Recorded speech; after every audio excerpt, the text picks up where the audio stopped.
think most of them were there last night. This looks like last night's meeting.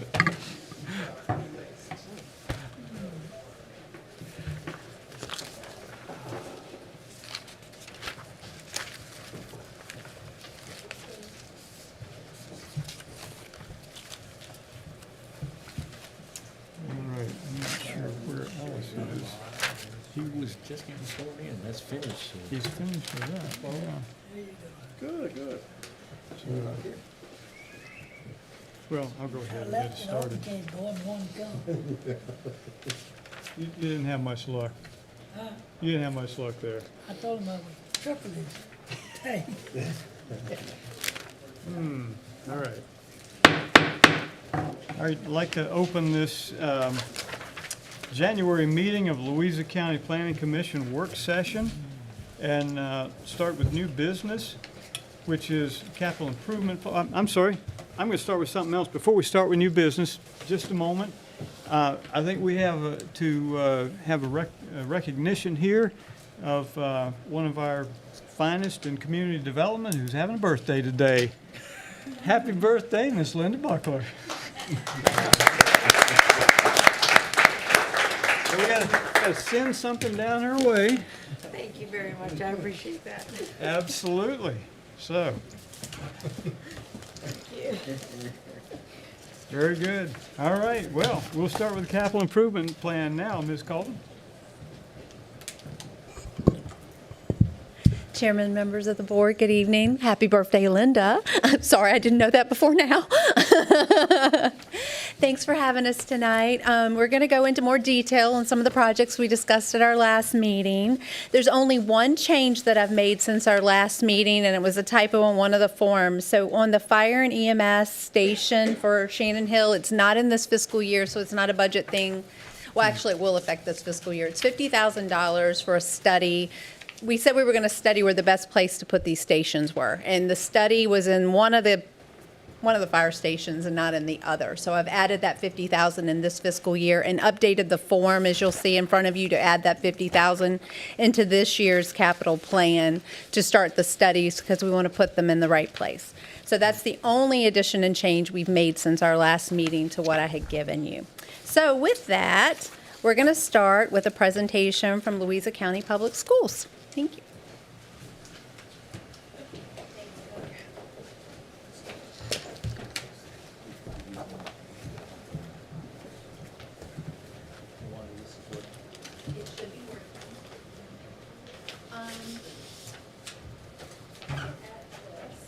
They don't have a screen.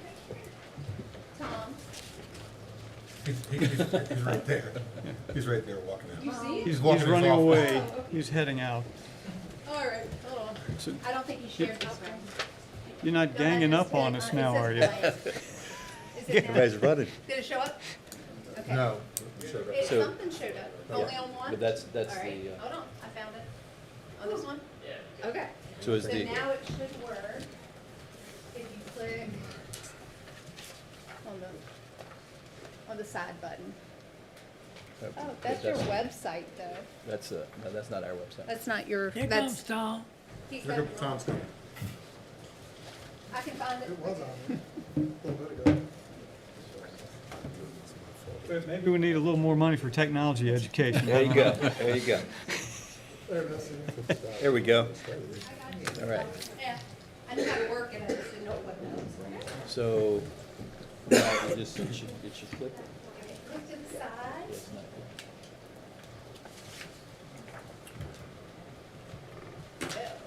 Tom, you got a trick? Battery's dead in this one, maybe? Normally you click. You should be able to roll up and down with There you the go. scroll Use bar that one. here. That one's battery. Just roll down or up. Yep.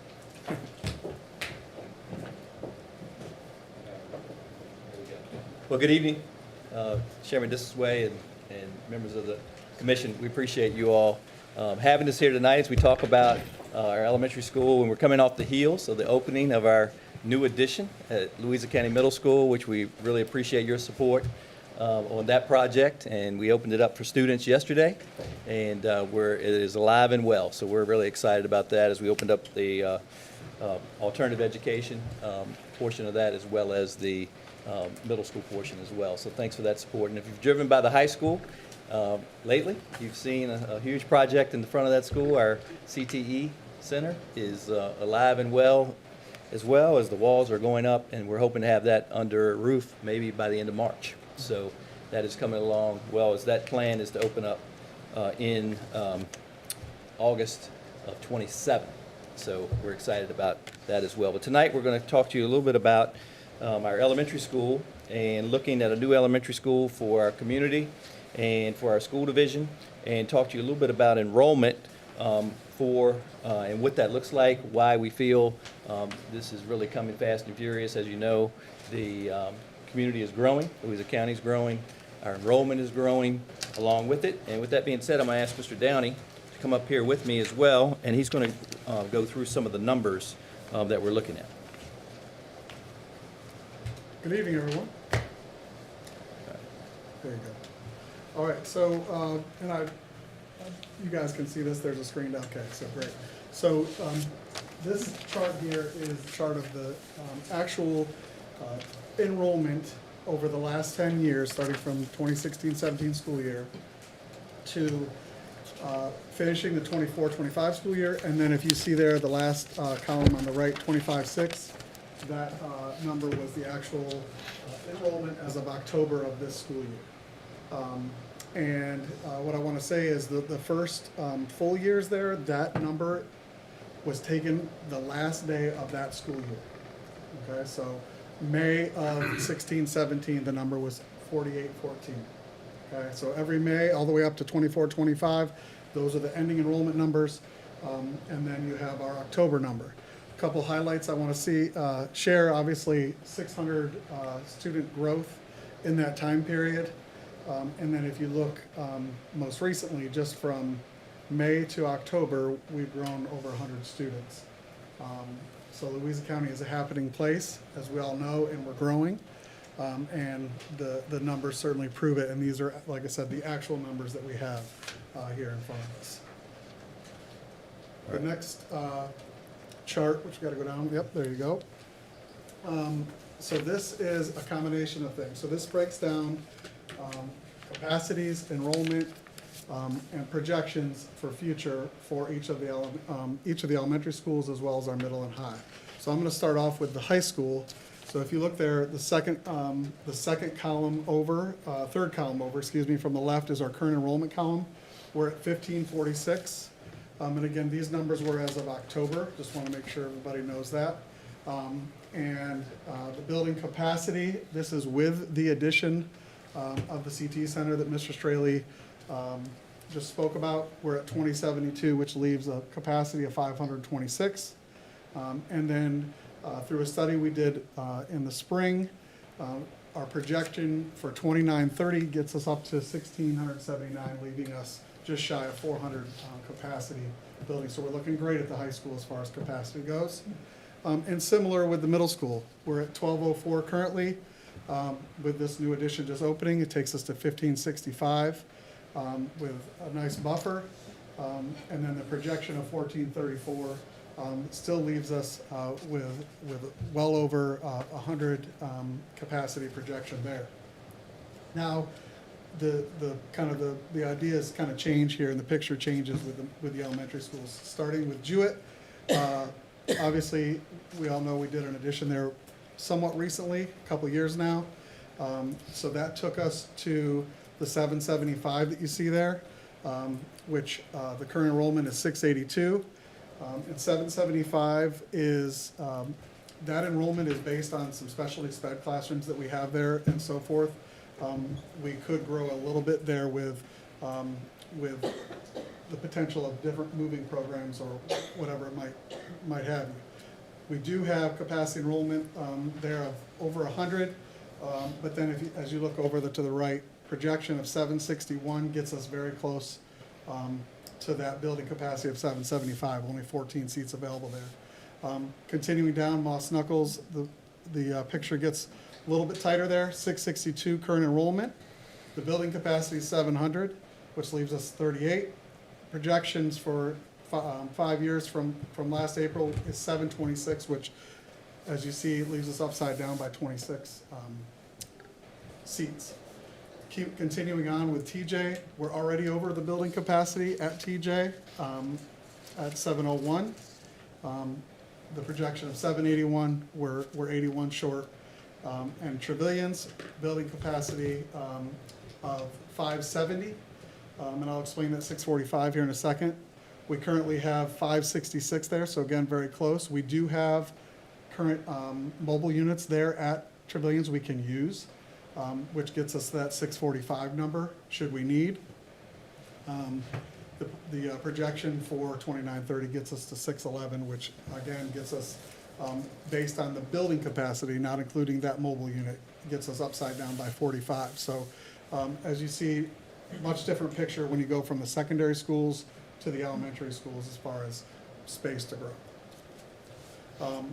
What I want to really kind of put out there is that statement on the bottom underneath the table. So I showed you that first table with growing over 600 students over really 9+ years.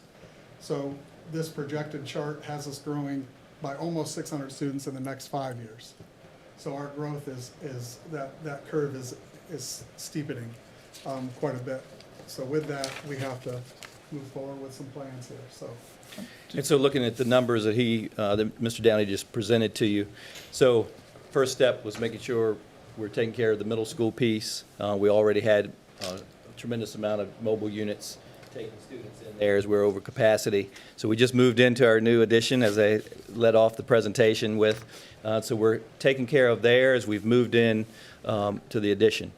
The next piece, moving the mobile classrooms from the middle school, so the mobile units that we're able to move, we're going to move those out to to Thomas Jefferson Elementary and to Moss Knuckles Elementary to take care of the student capacity for the next few years. And so there are several mobile units that we're not able to use. Now, some of those are much older units, and we're actually moved to the middle school, if you remember back when the earthquake occurred, from TJ. So those units are really, they have seen their better life, and they're not up for another move. There's no way we could move those. We could barely move them from behind the middle school over to the side of the middle school. It was a lot of piecemeal once we got them there. So those units will need to be demolished. But there are several units we will be able to move to add an additional 100 capacity at Moss Knuckles and additional 100 capacity at Trevilian. So, at TJ. So good timing on those projects because we have those units to move. And then looking at the beginning the planning phase for our new elementary school in the upcoming year. So beginning that June of 26, July of 26, with flexibility for the start of construction. And so what does that mean? So having the mobile units moved out to the elementary schools, it's going to give us some flexibility. And in talking with Mr. Goodwin at the county, one of the things we've talked about is, so when is the best time to start that elementary school? As far as revenue coming in, maybe paying more cash for some of that project if we have some more of that revenue coming in. If we could wait a year, would that possibly happen? So we're going to be very flexible with that. We're going to certainly work with everyone that we need to work with to make sure we can best set the county in position to financially to be smart with this project. So that, when I say the flexibility piece, that's what that side means. And then the opening of the CTE Center in the fall of 27 will give us the capacity at the high school. So the middle school, high school will be in a pretty good position. And then once we open up our elementary school, we'll have that piece in a good place as well. And one of the questions you may have is, so where would that elementary school go? And so right now we're working with a firm to really look at where all the development's going throughout the county, where are the projections of current enrollment, where are those students coming from, and then projected birth rates as well. And so they're looking at those pieces to really determine, all right, so where is this best going to, where does the school need to be best placed? And we're hoping to be able to have that answer sometime in the next few months from them as we look to begin the planning phase of that elementary school. So what size number of student seats would the new elementary school be that you envision? Yes, sir. Great question. So we would look to build the same school that we built at Moss Knuckles and Thomas Jefferson. That prototype has worked very well. It's 700 seat, 700. and it's worked great. It's a great design, and certainly would be what we would like to move forward with. The other thing that strikes me is that several schools are going to be, as you point out, are going to be over full.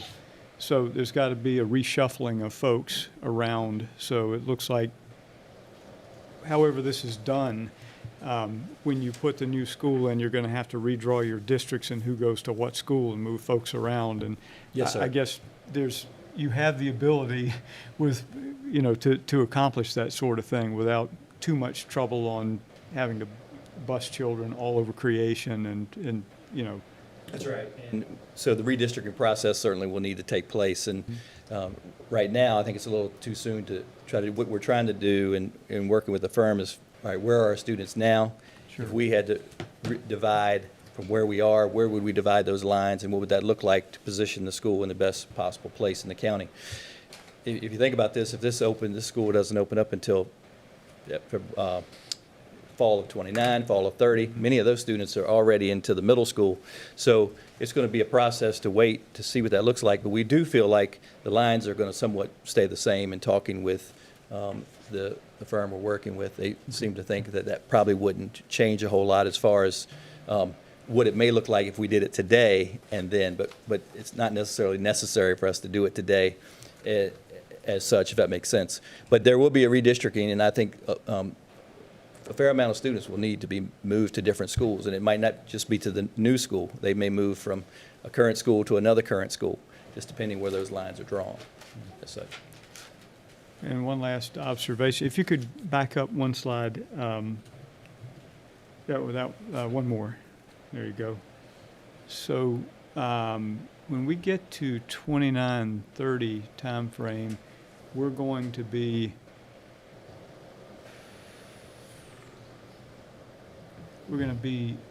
if you could, we're going to be largely negative. So take the 14 out of that, about 120 negative, and we're going to bring in 578. So that's roughly 700 students. So when the new school opens, we're going to be full everywhere. No, I don't think we'll be full. I think we'll have quite a bit of space left. So I'm just looking at your numbers down here. It looks like and maybe I'm reading it wrong. yeah, I think That what you would see there is you actually, if you look under projections for 29-30. So if you look at Jewett would be full at 775. They would have 761. So that you wouldn't. I mean, that would sort of wash itself. Moss Knuckles, you're about 26 students over. TJ, you're about 81 students over, and Trevilian's, you're about 45 students over, right? So you take those students, that would be what we would be over for capacity if we had 4 schools. Then we're adding an additional 700 seats. So essentially, we're going to be to the positive. I don't have that number right off the top of my head, but we're going to be to the positive in a pretty good way. I'm sorry, I'm adding my numbers the wrong ways here. I'm with you on that now. I get it. So it would actually give us a lot of room to Yeah, grow. it does. Yes. Okay. And what we would want to do in the redistricting process is sort of equal that growth out for each school to have an area to grow. Yes, Okay. sir. Thank you. Any other questions? Yeah, I have one, Mr. Chairman. Mr. Straley, and maybe I'm getting ahead of you, the support for that, the buses and other support for that, does that kind of pull and Well, fill the void to some of the, when you're opening a new school as such, some of those positions can't just come over because you're still going to need those. So for example, Oh, perfect. many of your buses, you're going to need, so you're going to hire new bus drivers, new cafeteria workers as such. Gotcha. You may be able to bring 1 or 2 potentially, but you're going to need a team of those, as well as office staff, administration as far as principals, assistant principals, and then teachers as well. It's just not going to wash itself out Right. cleanly by just bringing students from our staff from the other schools. There will be additional staff that will be needed for this project. Yes, sir. Any other questions? Mr. Straley, Yes, sir. the projection of 1679 in high school, and then there's a part of that will be divided into the CTE center. Is that correct? Is that what I'm looking at? Yes, sir. So the CTE Center is a part of the high school, so Right. it will be included in that. So when you see the seat number of 2,072 as a capacity, that includes the CTE Center as well. So students will be dispersed throughout the CTE Center, which again is part of the high school, as well as the main high school itself. And that those two are connected as such. So yes, sir. Now that's assuming that those students are in the trade realm, or is that? Well, I would say this, the vast majority of our students take classes within our CTE, Career and Technical Education Center, whether they're on a track to go to college, track to go in the workforce, track to go to a trade school, track to go to the military. Many of them are taking courses within our Career and Technical Education already and will continue to do so. It's my belief that all of our students need to be career ready, and they need to be in the workforce in classes that are going to help them be better in the workforce. So many of our students, including all of our students going to college, are finishing with credentials, which means they're taking courses within CTE and being certified or receiving credentials within some of our CTE courses, and then still going to a 4-year school or a 2-year school beyond. So we feel very comfortable with that. Thank you. Other questions? Thank you. Yes, sir. Thank you. Happy New Year to you. And to you?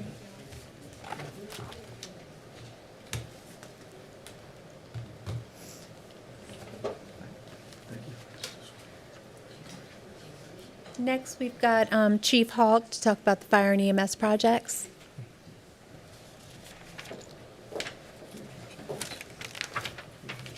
Good evening. Thank you for your time. They're always a hard one to follow. You need to bring more folks with you. I do. That is true. All right. I'm going to go down the list that Wanda has on the agenda. So we're going to start with the training center that we have listed in 2028. We actually put this in last year in sort of a two-phase look of our training center and what was needed out at the site. And the training center itself, the land is perfect, the area is perfect, the location is perfect, the training center burn building is perfect. The classroom is what we're looking at. It is small and out of date. It will not hold as many people as we need or as many classes as we need. We looked at it and with the help and talking with staff, that is the reason we moved it to 2008 to help and understanding that financially, I think the county may be in a better spot then and with the need then. In this current CIP this year in 26, we have an addition, a renovation at Company 1 that actually took away a large meeting room and a training area that we use in the county. Company 2 and Mineral currently is using their upstairs fire hall. They've been through some renovations, and it is currently being discussed to possibly make that into a bunk room area as volunteerism has increased in that location, and they need more bunk room space. So we're not only finding that we don't have the area for training, classroom training, but we also don't have meeting spaces. Running out of that. So this training center classroom we are looking at and discussing would actually be a large enough building that we could hold 3 separate classrooms. It would hold our training division office staff, and we could also hold meetings there in one of those buildings or one of those classrooms. So that's what we're looking at as a bigger footprint. Any questions on that? I do want to follow up with letting you know that what we currently have done with this training building is we have 14 career staff this year that went through a 25-week training academy. One volunteer that went through the entire academy with us and completed that at that training center in this smaller footprint. We've made it work. We've had to move them out into a bay area and set up tables and chairs for them to do their classwork and so forth. And also we bring the CTE program, our fire program, and our EMT students will come over to the training center to do some of their skills and drills that they are required to do by state. If there's no questions on that, I'm going to move to the Zion's Crossroads Fire Station. Go Mr. ahead, Cross? I'm sorry. The training center is currently in Mineral? Outside of It's outside of Mineral, down off of Sacred Heart. I encourage any of you, please stop by. There's usually one of the admin staff is down there Monday through Friday. You're welcome to stop in. Zion's Crossroads Fire and Rescue. I'll hit that one and the Ferncliff Fire and Rescue at the same time. You've seen this one listed before. So we have been discussing that the location of Zion's Crossroads may need to move into that 15 corridor where the growth of that area is taking place. Getting it on that other side of the diamond may be very beneficial to response times. In this upcoming CIP, we're requesting the $50,000 for both of these locations to make sure that we have a consultant that helps us with that, with the data that we have, the response times, the call volumes, where the calls are, what is the best location for us to put those fire stations. Zion's Crossroads is currently it is sitting at the second busiest station in the county, next to Company 1 here in Louisa District. Obviously, moving a fire station has that effect on call volume and response times in another location, and we realize that that will happen. It actually may help the 64 corridor of us getting on the interstate much quicker, but also in the Ferncliff or Shannon Hill area, there is a spot that actually may make it increase that response time area. And we're looking at that Ferncliff or Shannon Hill area for an additional fire station. You all have seen those before, I know. Any questions on those stations? You said the other side of the diamond. Will that be the north end of the diamond? Is that from Again, the other side of the diamond from where the current location is? correct, yes. But on 15. That is my belief. The diamond is really great. Diamonds are great in how they work, but unfortunately, if you are at that stop sign, if they stop at that stoplight and both lanes are stopped, we are deadlocked to try and get around them and them trying to move over enough for any fire apparatus to come around. So sometimes it gets a little bit trickier. Again, the $50,000 for the consultant and investigation of looking at our data and things like that to see where the best spot is going to help us a lot to make those decisions.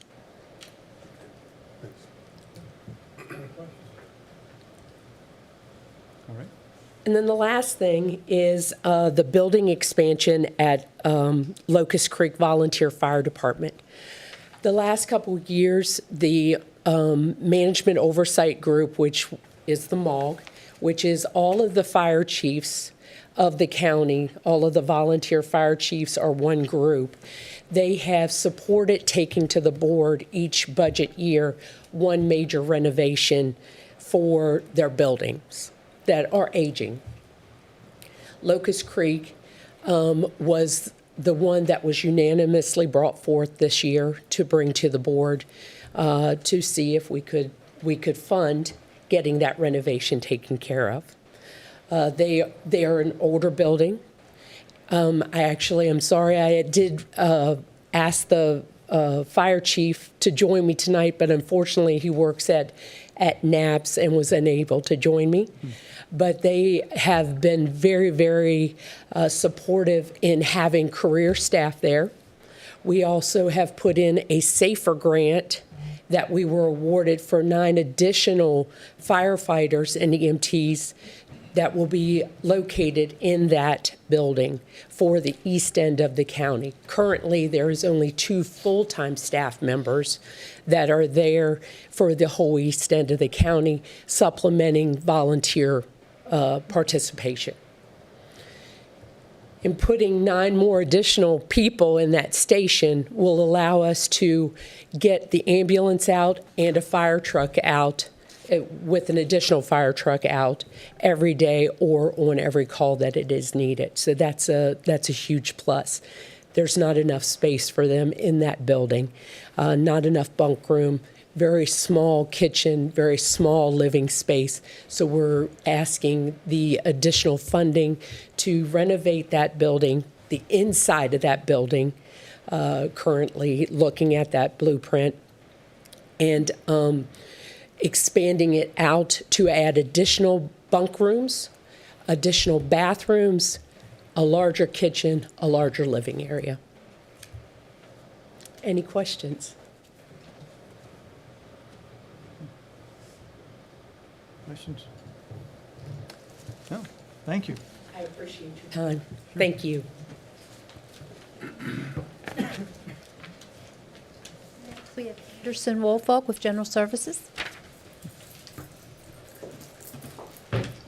Mr. Chairman, distinguished members of the Planning Commission, I think last year I made a comment about speaking about the same things every year, and I noticed that I have a lot more to talk about this year, so I don't know if that's a reward or a punishment. But anyway, I'll get started. Of course, the 2 at the top are the ones I speak about every year at the Planning Commission, the Landfill Closure Fund and the Landfill New Cell Development.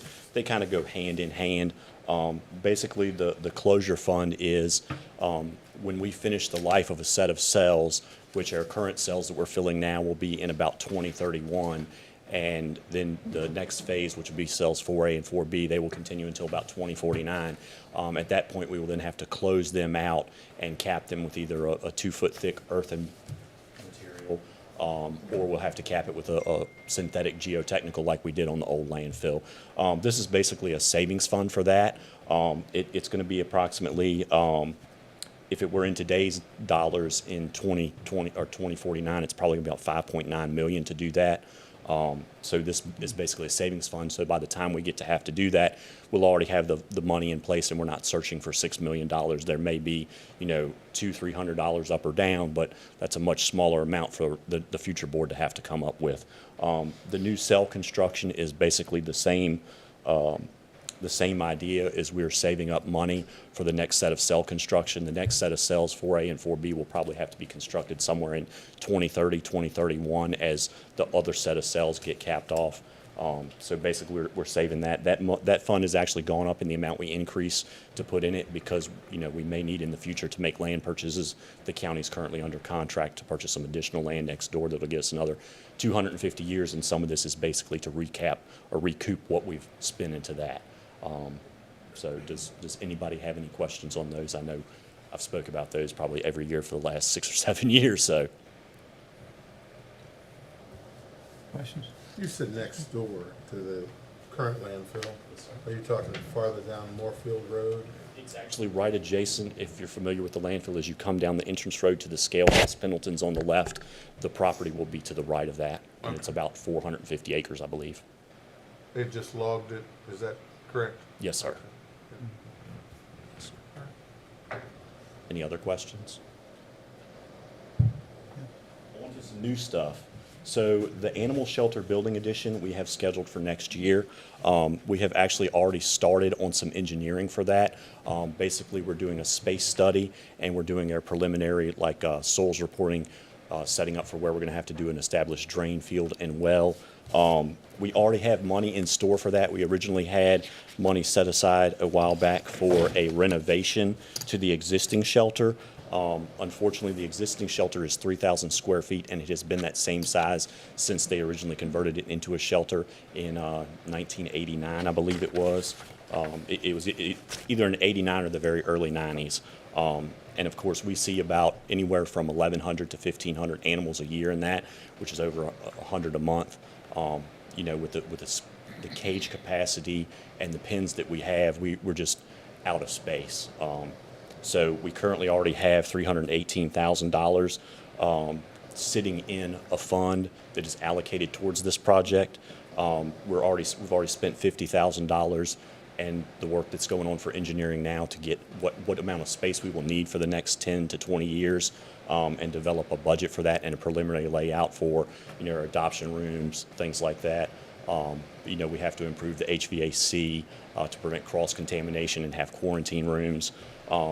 This is for an additional $2,023,000 to come to our total budget, we believe, for the project to be $2,335,301.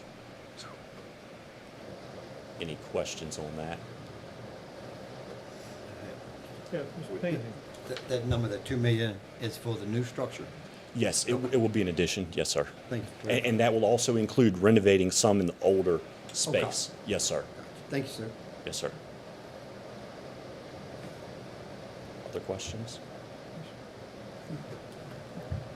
I'll move on to the next one, which is a grounds maintenance shop. Air Parks and Recs Department. Currently, they have a small shop, which in layman's terms is a glorified carport. It has no heating, no air conditioning, no running water. You know, when we do a lot of our servicing on equipment and everything, in the wintertime when there's downtime for our full-time employees and the temporary staff that works seasonally is not working at that point in time. The plan would be to build another 3,000 square foot structure over on air parcel, which General Services has in the industrial park, and then we would give the existing building that's there the shell for storage for Parks and Rec. If you've been to the pool any recently, you know there's a handful of sheds at the top of the hill that look, it irks me every time I see them. They're a little dilapidated, so that would become storage for Parks and Rec Department. It would be more than what they need, and then we would also have a building for Parks and Rec to work out of and to be able to maintain the equipment better and give the full-time people there something in the winter where they, you know, I don't know if y'all have ever had to work on equipment. I know Christian Goodwin would tell you as a farmer, if you have to work out in the cold and stuff, probably about 50% of what gets done is what normally would happen in a full-fledged shop. So, you know, I don't know, I've been here for 13 years. James Smith, who's the current director, and Joey Groom, who is also the head of Parks and Rec. I can remember coming in when I first started here, it was mostly weeds out here at the admin building. The grass looks better than it's ever been. I currently am invested in some landscaping. We have some landscaping that will occur at this building and District Court this fiscal year and Circuit Court next fiscal year if approved. So I think they need something to not only have a little bit of pride in, but also to make their lives a little bit easier. So it will also have a lift in it so that they can pick up their mowers, change oil, do services, things like that, and also we'll be able to store a lot of the equipment that now is currently stored outside and degrades quite a bit, just being out in the weather over wintertime and stuff like that. So any questions on that one?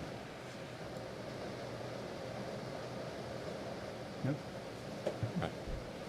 All right, on to the next one, the airport maintenance shop. So currently, the airport has some equipment. They have a tractor, a Ventrac, a couple of things that were bought on a fund, a grant. And currently, they had been keeping it indoors in what was there to be their maintenance shop for their airport equipment. Obviously, now that we have taken over the airport, we're working more towards having service. You know, Brittany's here, she'll speak on some of this stuff later, but the plan is to give them an actual maintenance building to store their equipment at, so they're not taking up the space that can be used to bring in revenue for the county for servicing airplanes and airplane works and all of that. And, you know, obviously we have, if you look at hers down below, she's two people after, third person after me. She has a lot of stuff that's going to be going on there. They're going to have a greater need for maintenance and everything there.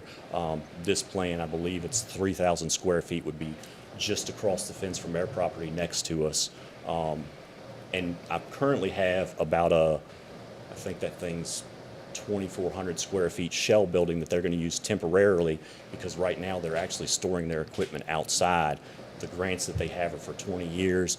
They have to be able to keep the equipment to that amount of time. They can't sell it. They can't trade it. It's a odd stipulation in the grant about that. So we're going to currently use the building that's on my property to store things in, which I'm expecting delivery of that building at the end of January, beginning of February. We'll store everything in that, and then once we build their maintenance building in 2028, all of that stuff will move over there. They'll actually have an enclosed workspace, heat and air, just as I mentioned about Parks and Rec, and we will actually use the building there for our dry storage for our materials that don't have to be kept in any, heated or in cooled climate. So,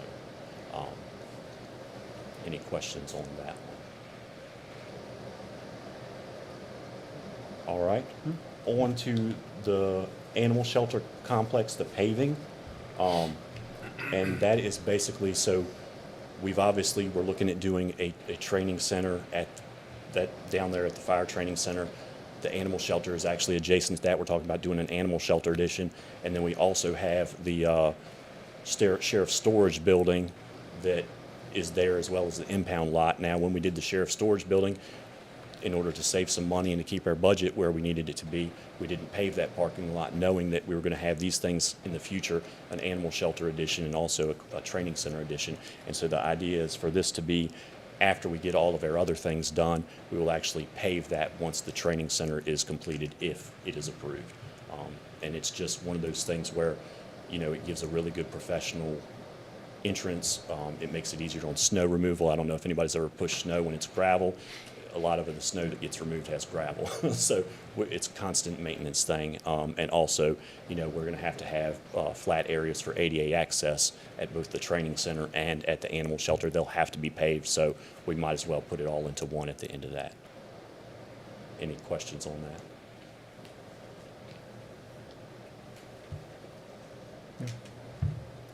That's all I have. Very good. Thank Thank you you. all. Being prepared to answer all sorts of stuff with him. Thank y'all. Next, we have James Smith with Parks and Rec. Good evening. So I'm here to request to be established a long-term capital reserves plan for a community recreation facility. One that will be clearly defined by the county citizens' input through the town halls, through the surveys, and also through the development of a new comprehensive plan. The county existing recreation facility, the Betty Queen Center, was constructed more than 23 years ago at a time that the population was nearly half of what it is today. While the facility has served the community well, it is not designed to accommodate the size, diversity, or intensity of use now being experienced. Today, programs routinely reach capacity, space limitations restrict the expansion of services, and the aging infrastructure presents ongoing challenges as well. As the county continues to grow, relying on a single decades-old facility is no longer sufficient to meet the recreation, wellness needs, and community needs of our residents. Recreation services are especially important in a rural setting where access to private fitness centers, youth programs, and social spaces may be limited or non-existent. Parks and recreation facilities provide affordable, inclusive opportunities for physical activity, youth engagement, senior wellness, and community connection. They also play a critical role in improving public health, reducing isolation, and offering safe, structured activities for children and teens. In growing rural communities, recreation facilities also help preserve the community's character by serving as a central gathering space that strengthens social ties while supporting economic vitality and overall quality of life. In addition to meeting the community needs, the Parks and Recreation Department has demonstrated exceptional financial stewardship. The department consistently achieves a revenue rate of 70% or higher, far exceeding the national average of approximately 29% for Parks and Recreation agencies. We are also averaging 1,065 program registrations per month. This does not include the child care program. It's just the sports and the other side of it. The strong performance reflects effective program management, high participation, demand, and responsible use of the public funds. The department's proven ability to generate revenue and operate efficiently positions itself well to successfully manage and sustain a second recreation facility, ensuring that the new investment delivers maximum value for the residents while minimizing long-term financial burden on the county. Questions? Questions? I have just a curious question, and I know I'm hitting you with this cold, but I've always wondered if a government invests more heavily in parks and recreation, does that depress private sector activity in providing the same services because they can't compete with local government? So I'm just curious, Yeah, I would say in a county or community with a population maybe under 20,000, but when you look at our growth in the population that we have, there's enough for if someone else wants to invest, whether it's a YMCA or just say a chain fitness center or something like that wants to invest, there's still room for that investment. yeah, I guess one of the things that made me start thinking about it was a year or so ago with the whole pickleball deal where folks were wanting to use pickleball courts and they weren't available, and you Right. think, you know, I haven't looked into what it costs to build a pickleball court, but it seems to me like a warehouse, you could put a bunch of pickleball courts in, and if you were an entrepreneur, you could make some money on that. Sure. And run leagues and all that. And, you know, if we, as a county, if we compete with that and take away the profitability of it, then, you know, we don't get the private sector putting that up and building that. And instead, we're asking the community as a whole to pay for that when, you know, there's a limited number of people that play pickleball. It's not as limited as I thought, but there is a limited number of people that play pickleball. Yeah. So I didn't know if you all consider that sort of thing when you look through. It was just a curious question I had. I've been trying to figure that out. Right, so what we're trying to focus on is really being able to offer programs and services to our citizens. And I understand, and at a rate that's affordable to all as well. I think the advantage that we have over the private sector would be the fact that we have the opportunity to do that without the overhead that a private sector would probably have coming in. Okay. Any other questions, comments? That's easy. Thank All you. right, thank you all very much. Next, we have the Louisa County Water Authority projects, and since these are our two savings plans from the last 2 years, I told Pam I would just handle these since y'all have heard these, like, we've been saving for this. Bowlers Mill Dam is considered a high hazard dam, so at the point that we can get some grant funding, we want to make sure we have our match to meet that grant funding when that time comes. So we have been saving each year funds so that when the time comes that we are required to fix it, we will have the money hopefully to fix it. Now, the amount we have now, we may need more in the future as we go, but hopefully next year we should have about $2 million set aside for that as a match. And hopefully, I think the grant that her thing mentions is 65-35. So that we hope would be the 35% match. It may be a little more, and if so, we'll continue to save, but right now that's our best knowledge. Any questions on that one? Okay. The next one is the Louisa Regional Wastewater Treatment Plant Ammonia Nitrogen Project. And this is a federal requirement that we have to bring the wastewater treatment plant up to a certain standard. We're hoping there will be grants. We've been saving for this one. I believe this is the one where the town would also pay half, because Louisa we share with them, I'm pretty certain. So we've been saving to have our half of that. Grants, and we will have money that we can put back in, but if not, at least we'll have some funding to go towards that. Any questions on that one? Apparently you're you escaped tonight since Hey. Commissioner Goodwin isn't with us to ask questions on that particular one. We are wanting to get grant funding, and it is something that Pam does each time, try to tell them that, hey, you know, we're at a minute amount of this, whatever this chemical is, compared to people around us, but they're making us do percentages, so it's really kind of it's unfair to us, but she definitely advocates for that, and so hopefully, but we do have to start that next year, definitely, at this point, unless something changes, so we hopefully have some money to go towards that. Next are airport projects, which will be Brittany Shoup and Andy Wade.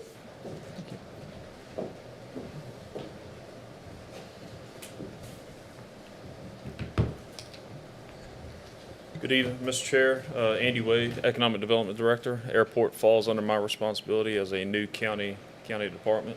Joined here by Brittany Shoup. She's our new, or somewhat new, airport manager as of earlier last year. I think March timeframe. But anyway, you have a long list of items in front of you tonight. We're going to focus on the fiscal year 27 items, and the reason for that is one of the FY27 items is a airport master plan, and with new ownership, the county taking new ownership, that new master plan is going to formulate and guide what CIP projects we do in the future years, FY28, 29, and on, that will better align with what you see on the sheet today. So we're going to focus on the current fiscal year requests, or FY27 requests, and those that are highlighted on your spreadsheet. Some of those may be there next year, but they will likely be shuffled based on the results of the master plan that we are greenlighting, hopefully, in the next 6 months. So I'll now turn it over to Brittany to go over the FY27 requests. Good evening. So the first thing on my CIP budget list is the airport rotating beacon. This is old and outdated, and we would like to update it to a new LED rotating beacon. This has never been done before, so that would be new. The terminal flooring replacement the roof of the terminal building has never been replaced since the building was built back in the 80s. So we need to do new flooring. We would like to do that, new baseboards, tearing up what is there now and relayering with nice new things. Same with the roof. They're going to replace it, possibly do a build out on the roof to make it, right now it is flat and doesn't drain very well. And so they're looking to maybe pitch it a little bit so that way it'll drain better. And again, like Andy said, the master plan update, we are trying to push that up this year.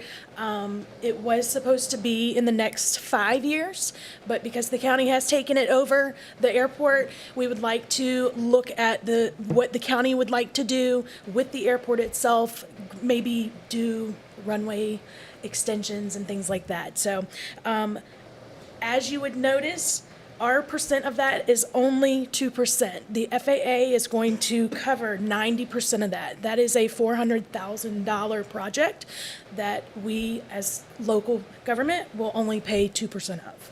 So, any questions? Let me just add some color. On the beacon, that's the light that you see on the water tower at the entrance to the industrial park. And it serves a purpose for pilots. I don't know exactly what it is, other than it's a light. And gives them, It's an important purpose, it's an trust me. important purpose. And you can barely see it. So, and that one is an 80-20 split. Wow. So the Department of Aviation is paying 80% of that. The county will pay 20%. That's reflective of that request. Yeah, on the flooring, if you've been in the airport, it is old. It's a safety hazard, but it's more of an aesthetics. We don't want our appeal to be known as a junky floor in a terminal building, and it probably should have been done long before now. But anyway, that's why we're here today. The roof, as Brittany mentioned, does need to be replaced. It's a 30-year-old tin roof, metal roof. I'm not sure what the life expectancy of those is, but it's at its time limit. And then again, the master plan is really important because it will inform our future development plans on the south side, on the north side. And when we bought the airport, we added about 200 acres to the airport property proper. So that was, when IDA owned it, it was 200 acres less. So now we've got a lot more developable acreage on the northwest corner that we can then now, factor into our planning process going forward. So,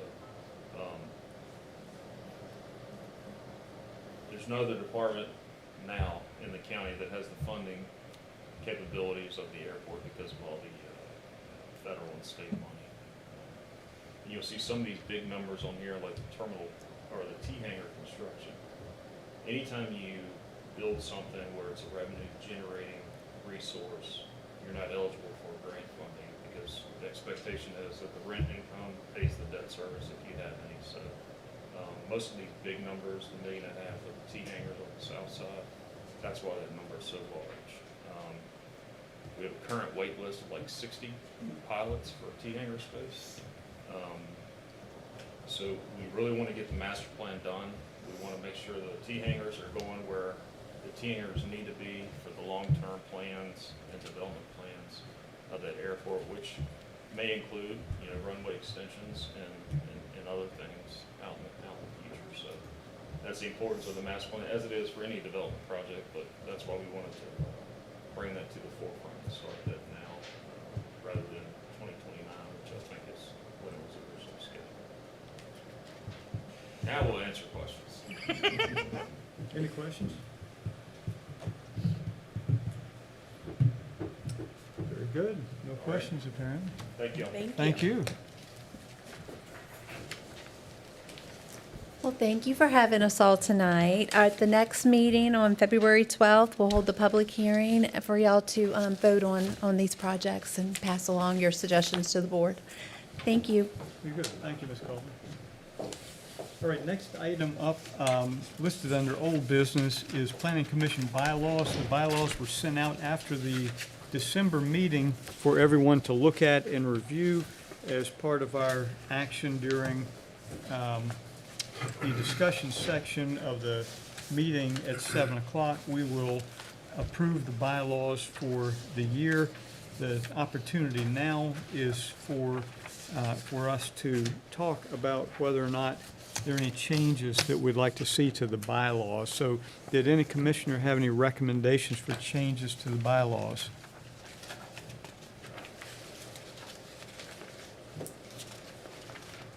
And while you all are looking and thinking, I'm going to pass along what George Goodwin sent in, since he was unable to make it tonight.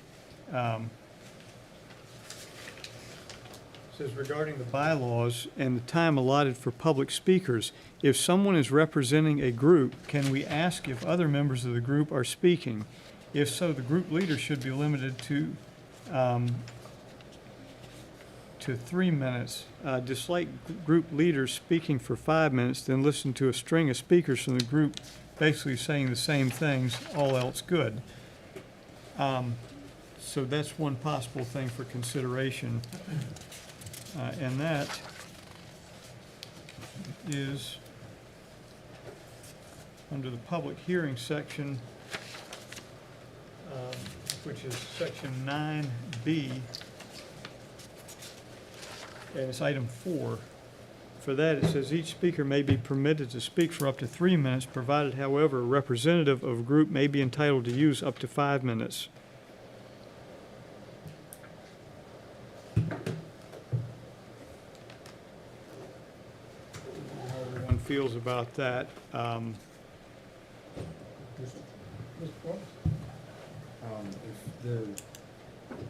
If when a group is speaking, people that are on one accord or whatever,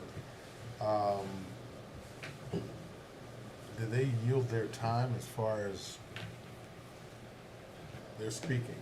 And they may have an agenda that is like, and I understand Commissioner Goodwin's idea to shorten their redundancies, but maybe, I guess we have no way of knowing what they're speaking and whether there's gonna be duplicate. So how do you fight that battle? I don't know. Because unless we've looked at what their bullet points are in the beginning, I don't think that you can Yeah. designate that. If you're speaking for a group, you're the spokesperson. Unless they've had a prior meeting as to what each individual is gonna speak about, I don't know how you do that. I don't know. I don't. Mr. Chairman. Mr. Dickerson. That same paragraph says, "No person shall be permitted to yield time to another speaker." The line above that where it says, "A representative of group may be entitled to speak up to 5 minutes," I'd be comfortable with changing that to "One representative of a group may be entitled to speak up to 5 minutes." Well, would that change what's being done here? Because only a single representative of a group gets 5 minutes anyway. Is Or it do you- that or clear? do you- or do you I don't think it's it's not that clear clear? in there. Well, that would be fine to clarify it to one. We certainly make it clear. Yeah. The clearer the better, I think. Yeah. How does everybody feel about that? And just in talking right now, because all we're gonna do is talk about it right now.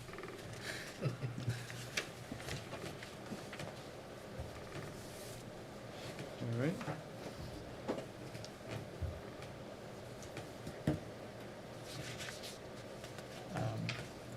Any other comments on it? I understand what you're saying, and I tend to agree with you, Ms. Quarles. I mean, I don't know how you, I mean, you can limit them to, you can let everyone speak anyway and say what they want to say, limit the leader to 5 or to 3 minutes, but who knows if they're all going to say the same thing? I really don't know. Yeah. So, I don't know why.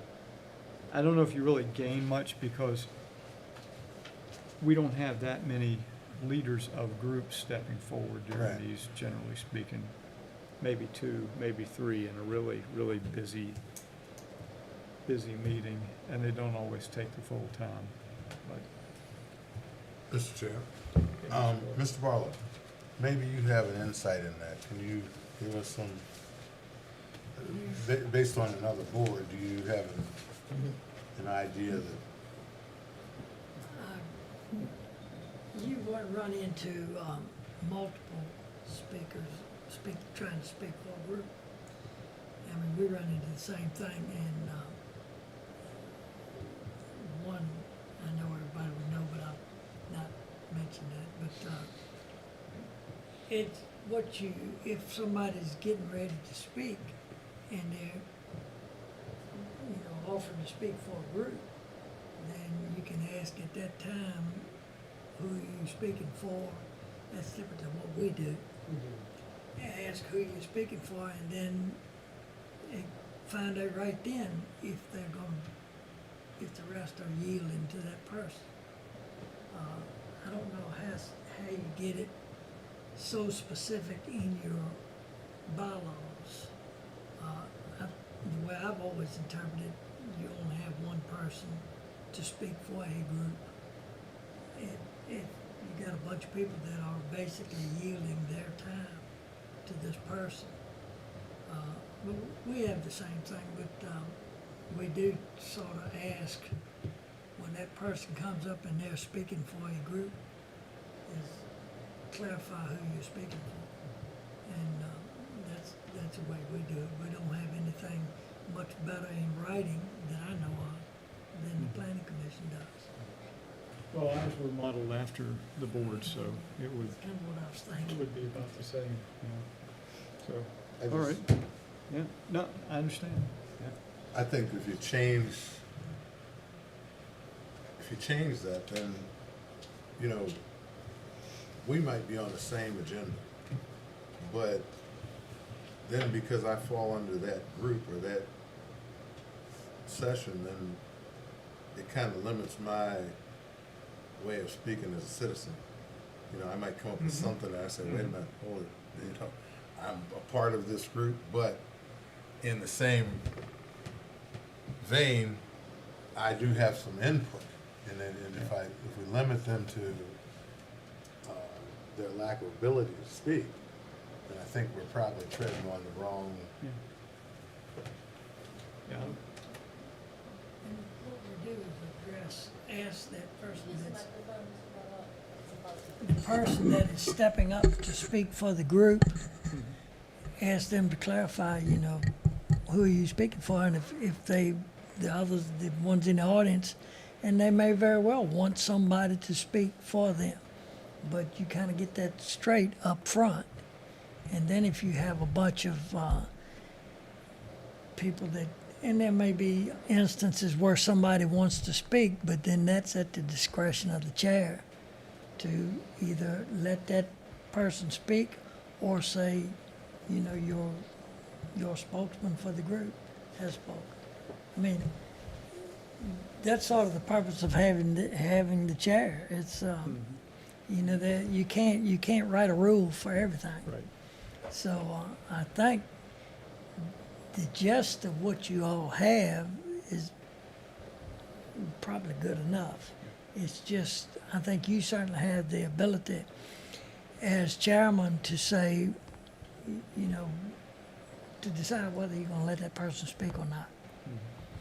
And if it rolls into where all of a sudden you got 10 more people that want to speak, then you can say, no, you had a spokesman that spoke. But if there's one person that something has come up that they didn't think about, you certainly have the ability to allow them to speak.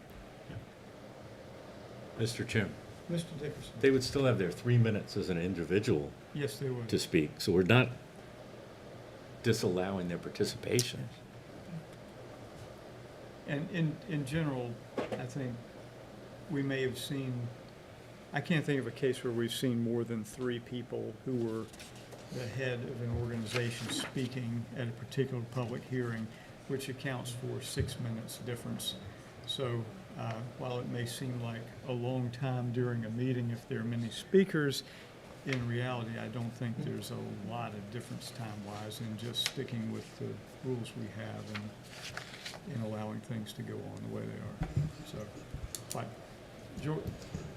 I've also had that exact same thing, and what we have asked is just pause the meeting and say, you know, we're hearing the same thing over and over and over. If, and just ask them, most of the time they'll yield to that. Yeah. I don't know that you have to have it so concise and, you know, my opinion on it. I understand. I would agree. Mr. Chair. But, Mr. Quarles? So I guess that means that we probably just need to stay with what we've worked with before rather than changing. I'm happy to say what we have. I really am. I don't think it's affected our meetings negatively.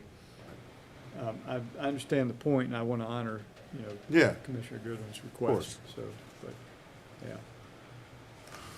All right. Having dispensed with that, then, did anyone else have any other changes or adjustments that they felt like we needed to take up? I just wanted to bring up, at the last meeting, Deputy County Administrator Mr. Kuhn had mentioned that we may have to look at the delivery of packages because of the new schedule for the agricultural and forestal districts. And it's on page 12 of your packet, but page 6 of the actual bylaws. And I think we looked at it after the meeting, and because we thought it said 7 days, and the Ag Forestal District Committee meetings would be the week before, but the bylaws actually say 5 days, so we think we're good on that and don't need to make any amendments there. So I just wanted to Very bring good. that up since it was mentioned at the last meeting. Okay. Thank you. Any other items?